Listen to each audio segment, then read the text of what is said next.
9वें round में JDU प्रत्याशी मनोज कुशवाहा आगे है, बीजेपी प्रत्याशी केदार गुप्ता से आगे है जेडीयू प्रत्याशी मनोज कुशवाहा को 34,000 वोट मिले हैं, जबकि बीजेपी प्रत्याशी केदार गुप्ता को 32,198 वोट, 1,802 वोटों का फर्क जेडीयू आगे। मुकाबला बेहद दिलचस्प, जेडीयू 1,802 वोटों से आगे है। कांटे की टक्कर, कभी बीजेपी आगे कभी जेडीयू आगे, पर इस बार फासला जरा दिलचस्प हो चला है। 1,802 वोटों का फर्क है, जेडीयू आगे है, बीजेपी पीछे है। प्रत्याशियों के दिलों की धड़कनें बढ़ी हुई हैं। देखना दिलचस्प होगा आखिर में जनता किसे अपना प्रतिनिधि चुनती है। बहरहाल जनता ने जो नतीजे तय किए हैं वो ईवीएम में कैद है। अभी 9वें राउंड की गिनती हुई है और फिलहाल बीजेपी प्रत्याशी केदार गुप्ता से जेडीयू प्रत्याशी मनोज कुशवाहा आगे है। करीब 2,000 वोटों का फासला है।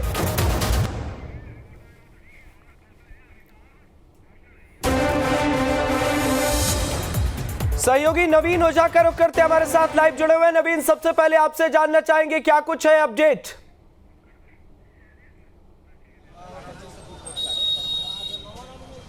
हालांकि जिस तरह से रुझाने सामने आ रही है, मनोज कुशवाहा अभी आगे चल रहे हैं, तो निश्चित रूप से कभी वो आगे चल रहे हैं तो कभी वो पीछे चल रहे हैं, कभी वो आगे चल रहे हैं कभी वो पीछे चल रहे हैं। तो कहीं ना कहीं हालांकि अभी तक जो रुझाने आएंगे उसके बाद ही स्पष्ट हो पाएगा कि आखिर क्या हो पाता है। लेकिन अभी जो रुझाने आ रहे हैं, अभी मनोज कुशवाहा आगे है, तो इसके बाद आगे क्या होता है ये बड़ा देखना दिलचस्प होगा। लेकिन अभी तक जो रुझाने सामने आ रही है उसमें मनोज कुशवाहा आगे चल रहे हैं।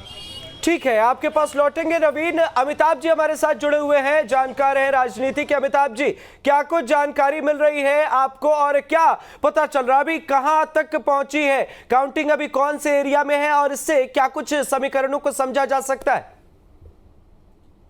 देखिए, जो 7वें और 8वें मैं आपको बताऊं, इस वक्त जो आप देख रहे हैं बढ़त, इस राउंड में 9वें राउंड में अगर आप देखेंगे जदयू प्रत्याशी की बढ़त, तो उसका अंतर बहुत बड़ा है। मतलब ये मार्जिन केवल मत देखिए कि 2,000 से बढ़े। इस राउंड में अगर आप देखेंगे तो 6,229 मत जदयू के कैंडिडेट को मिला और 1,874 मत मिल रहा है बीजेपी कैंडिडेट को। तो ये आप देखेंगे तो छठा और सातवां जो राउंड था, इस 2 राउंड में बीजेपी बहुत अच्छी लीड ली थी। लेकिन 8वें राउंड से बढ़त शुरू हो गई वोटों के मामले में, लेकिन चूंकि वो फासला बड़ा था छठे सातवें का, तो उसको पाट करके लीड लेने में 9वें राउंड तक मनोज कुशवाहा को वक्त लगा।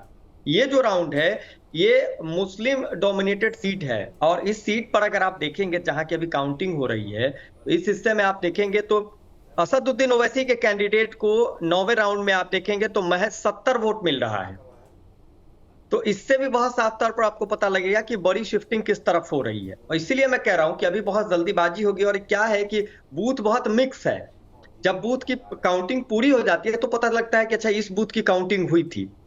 तो ठीक है अमिताभ जी, पर जिस तरीके से जो अब तक जानकारी मिल रही है, वीआईपी के पास भी 2,000 के करीब में वोट है और अगर वीआईपी बीजेपी के साथ होती तो जाहिर तौर पर जो मल्लाह समाज के लोग हैं वो नहीं बढ़ते, तो बीजेपी की स्थिति यहां पर ठीक हो सकती थी। निश्चित तौर पर बीजेपी को वीआईपी की वजह से भी नुकसान हो रहा है और दूसरे जो शेखर सहनी है उनको भी देखिए लगभग 1,000 मत वो लेके आ गए हैं।